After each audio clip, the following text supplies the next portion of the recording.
കാശ്മീരിനെ ഒഴിവാക്കി ഭാരതത്തിന്റെ വികലമായ ഭൂപടം വാർഷിക ഡയറിയിൽ അടിച്ചിറക്കി കേരള ഹൈക്കോടതി അഭിഭാഷക cooperative society.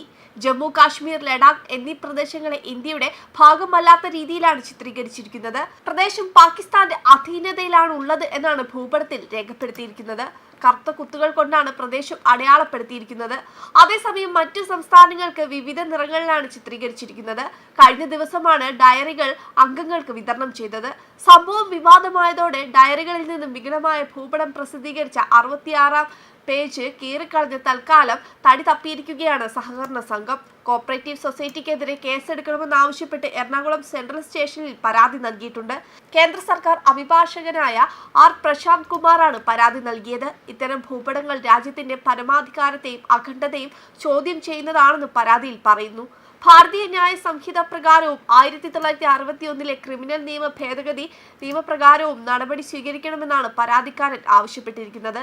Society president, secretary ഉൾപ്പെടെയുള്ള ഭാരവാഹികൾക്കെതിരെ എഫ്ഐആർ രജിസ്റ്റർ ചെയ്യണമെന്നും വിതരണം ചെയ്ത ഡയറികൾ ഉടൻ പിൻവലിക്കണമെന്നും പരാതിക്കാരൻ ആവശ്യപ്പെട്ടു.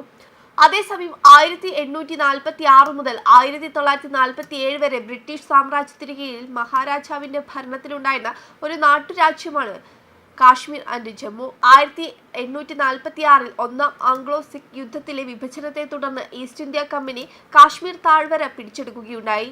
യുദ്ധച്ചെലവ് തിരിച്ചുപിടിക്കാൻ മുസ്ലിം ഭൂരിപക്ഷ പ്രദേശമായ കാശ്മീർ താഴ്വര ജമ്മുവിലെ ദോഗ്ര ഭരണാധികാരികൾ അമൃത്സർ ഉടമ്പടി പ്രകാരം വിൽക്കുകയായിരുന്നു. ഇതോടെയാണ് ജമ്മു കാശ്മീർ നിലവിൽ വന്നത്. ഈ കണക്കനുസരിച്ച് രാജ്യം സിന്ധു നദിക്ക് പടിഞ്ഞാറും രവി നദിക്ക് കിഴക്കുമുള്ള പ്രദേശമായിരുന്നു.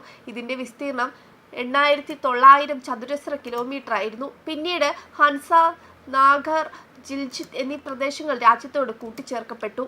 ഇന്ത്യ വിഭജന സമയത്ത് മഹാരാജാവ് ഹരിസിംഗ് ഇന്ത്യയോടും പാകിസ്ഥാനോടും ചേരാതെ ഒറ്റയ്ക്ക് നിൽക്കാനാണ് ആഗ്രഹിച്ചത്. സ്വിറ്റ്സർലാൻഡ് പോലുള്ള ഒരു സ്വതന്ത്ര രാജ്യമായി തന്റെ രാജ്യത്തെ ഇന്ത്യയും പാകിസ്ഥാനും അംഗീകരിക്കണമെന്ന് ഹരിസിംഗ് ആഗ്രഹിച്ചു. എന്നാൽ പാകിസ്ഥാൻ സൈന്യം ഈ മേഖലയിൽ പ്രവേശിച്ചപ്പോൾ അദ്ദേഹം പ്രവേശന കരാറിൽ ഒപ്പുവെച്ചുകൊണ്ട് ഇന്ത്യയിൽ ചേരാൻ തീരുമാനിച്ചു. പിന്നീട് ഇന്ത്യയിലെ ഏറ്റവും വലിയ നാട്ടുരാജ്യങ്ങളിലൊന്നായി ജമ്മു കാശ്മീർ മാറി. കിഴക്ക് ഇന്ത്യൻ കേന്ദ്രഭരണ പ്രദേശമായ ലഡാക്ക്, തെക്ക് ഇന്ത്യൻ സംസ്ഥാനങ്ങളായ ഹിമാചൽ പ്രദേശ്, പഞ്ചാബ് എന്നിവയാൽ ചുറ്റപ്പെട്ടിരുന്നു. തെക്കു പടിഞ്ഞാറ് പാകിസ്ഥാൻ, വടക്ക് പടിഞ്ഞാറ് പാകിസ്ഥാൻ ഭരിക്കുന്ന കാശ്മീർ ഭാഗം എന്നിവയാണ് അതിർത്തികൾ. അതേസമയം പാകിസ്ഥാൻ ആസാദ് കാശ്മീർ ആൻഡ് ജമ്മു എന്നും അറിയപ്പെടുന്ന പാകിസ്ഥാൻ അധിനിവേശ കാശ്മീർ ഈ മേഖലയിലെ ഇന്ത്യ പാകിസ്ഥാൻ സംഘർഷത്തിലെ ഒരു നിർണായക ഘടകമാണ്.